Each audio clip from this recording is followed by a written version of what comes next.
প্রিয় দর্শক, আসসালামু আলাইকুম। আপনারা যে যেখান থেকে আমাদের এই ভিডিওটি দেখছেন সবাইকে জানাচ্ছি শুভেচ্ছা। আপনারা ইতিমধ্যে জানেন গণতন্ত্রের মাতা আপসীন নেত্রী, তিনবারের প্রধানমন্ত্রী, গণপ্রজাতন্ত্রী বাংলাদেশ সরকারের সাবেক প্রধানমন্ত্রী খালেদা জিয়া গত 30 তারিখে ইন্তেকাল করেন। ইন্না লিল্লাহি ওয়া ইন্না ইলাইহি রাজিউন। তার জানাজা উপলক্ষে সংসদ ভবনের মানিক মিয়া অ্যাভিনিউ সংসদ ভবনের মাঠ কানায় কানায় ভর্তি হচ্ছে। আপনারা দেখতে পাচ্ছেন একটা মানুষকে এত মানুষ ভালোবাসে, তার নিদর্শন এই আপনারা দেখতে পাচ্ছেন ইতিমধ্যে বিশ্বের বিভিন্ন দেশ থেকে রাষ্ট্রপ্রধানরা শোক জানিয়েছেন তার মৃত্যুতে। বিভিন্ন টেলিভিশন, বিশ্বের বড় বড় টেলিভিশনগুলি তার এই মৃত্যুতে শোক জানিয়েছেন এবং BBC, Al Jazeera, CNN, NDTV সহ বিভিন্ন টেলিভিশনগুলি তার এই মৃত্যুর খবরটি অত্যন্ত গুরুত্বের সাথে প্রচার করেছেন। আপনারা ইতিমধ্যে জানেন যে তার জানাজার নামাজ দুইটাই অনুষ্ঠিত হবে, কিন্তু এখন পর্যন্ত আপনারা দেখতে পাচ্ছেন কানায় কানায় সংসদ ভবনের সকল মাঠ, মানিক মিয়া অ্যাভিনিউ, আসাদ গেট সহ সব কিছু কানায় কানায় পূর্ণ হয়ে গেছে। আপনারা ভিডিওতে দেখতে পাচ্ছেন তিল ধরনের ঠাঁই নেই মানিক মিয়া অ্যাভিনিউতে। আসলে বেগম খালেদা জিয়া সেনাকুঞ্জের একটি প্রোগ্রামে গিয়েছিলেন, খুব হাসি উজ্জ্বল ছিল। ওখান থেকে আসার কিছুদিন পরে তার একটু শারীরিক অসুস্থতা দেখা যাওয়াতে এবারকেয়ার হাসপাতালে ভর্তি করেন।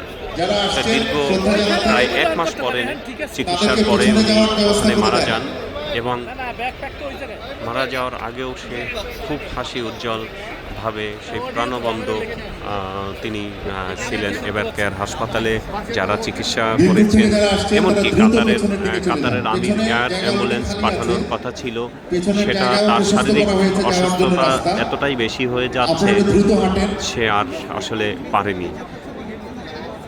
দুনিয়ার মায়া ত্যাগ করে গত 30/12/2025 তারিখে তিনি ইন্তেকাল করেন।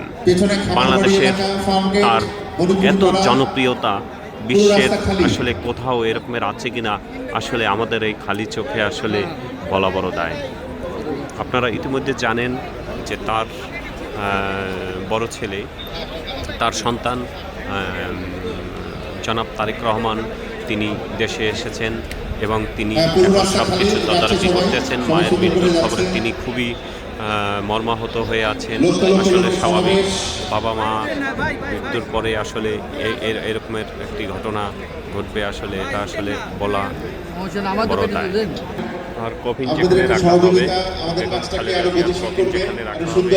সেখানে আইন শৃঙ্খলা বাহিনী ঢেকে রেখেছেন। আপনারা দেখছেন বিভিন্ন বাহিনীর, র্যাব, পুলিশ, বিমান বাহিনী, সেনাবাহিনী সহ বিভিন্ন বাহিনীর লোক আসলে আজকে এই এখানে সিকিউরিটির দায়িত্ব পালন করছে। আপনারা দেখতে পাচ্ছেন যে এসএসএফ এর লোক আসলে কোনো কানায় কানায় আসলে বন্ধ হয়ে গেছে আসলে লোক। আপনি সংসদ ভবনের বিভিন্ন মাঠ, পাশে মাঠ আসলে মহিলাদের জন্য এবং তাদের জন্য বিশেষ ব্যবস্থা রাখা হয়েছে মাঠের। এখানে হাজার লাখ লাখ মানুষ আসলে ফার্ম গেট, কারণ বাজার, বিজয় সরণি সহ এদিক দিয়ে আসাদ গেট, ধানমন্ডি, এদিক দিয়ে মিরপুর মাজার রোড সহ কোনো জায়গায় আসলে হচ্ছে না। কি বলবো, আসলে অত্যন্ত ভারাক্রান্ত মনে আসলে এখানে আসলে তার জানাজা হবে এবং তার প্রয়াত স্বামী, সাবেক রাষ্ট্রপ্রধান, রাষ্ট্রপতি মরহুম জিয়াউর রহমান, তার কবরের পাশেই তাকে সমাহিত করা হবে, যেটি হচ্ছে জিয়া উদ্যানে। এখানে 2টায় জানাজার কথা আছে। জানাজা শেষ করে তার দাফন করা হবে। এখানে কথা আছে বাংলাদেশ সরকারের মাননীয় প্রধান উপদেষ্টা ডক্টর মোহাম্মদ ইউনূস, জনাব তারেক রহমান, খালেদা জিয়ার পুত্র। এবং আপনারা জানেন যে খালেদা জিয়া দীর্ঘদিন কারাবাস করেন এবং তিনি শেখ হাসিনা সরকারের আমলে তিনি কারাবাস করেন এবং তারপরে আসলে ধীরে ধীরে অসুস্থ হয়ে তিনি বাসায় অবস্থান করেন। সেই সময় সরকার তাকে বাসায় থাকার জন্য আবেদন করলে বাসায় থাকার জন্য পারমিশন দেয়, কিন্তু ধীরে ধীরে আসলে তিনি এতটাই অসুস্থ হয়ে গেছে কি বলবো আসলে মানে খুবই আসলে কষ্টকর। যেটা হচ্ছে যে তিনি এতটা দেশের জন্য, দেশের মানুষের জন্য সংগ্রাম করছেন, এজন্য আসলে তাকে মানে সকল দলমত নির্বিশেষে সবাই তাকে আসলে দলমত নির্বিশেষে সবাই তাকে সবাই তার জন্য দোয়া করেছেন। মসজিদ, মন্দির, গির্জা সকল জায়গায় তার জন্য দোয়ার আয়োজন করা হয়েছে এবং সবাই মন খুলে দোয়া করেছেন যে তাদের প্রাণপ্রিয় নেত্রী আসলে ফিরে আসেন কিনা হাসপাতাল থেকে। কিন্তু আসলে জন্ম মৃত্যু সব কিছু হচ্ছে বিধাতার হাতে, একদিন না একদিন তাকে চলে যেতেই হবে।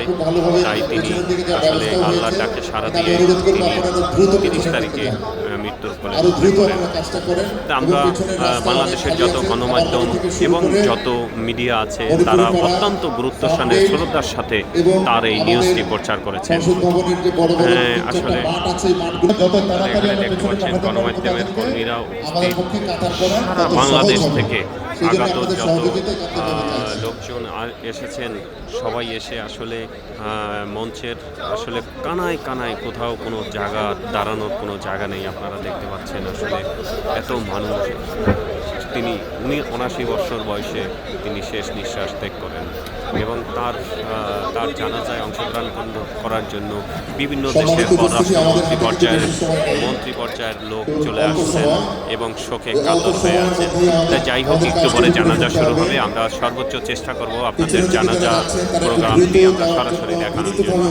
আপনারা ভালো থাকবেন, বেগম খালেদা জিয়ার জন্য দোয়া করবেন যাতে আল্লাহ তাকে ব্যস্ত নসিব করুন এবং তার একটি ভালো কাজের জন্য হলেও তাকে আল্লাহ ব্যস্ত নসিব করুন। আমিন।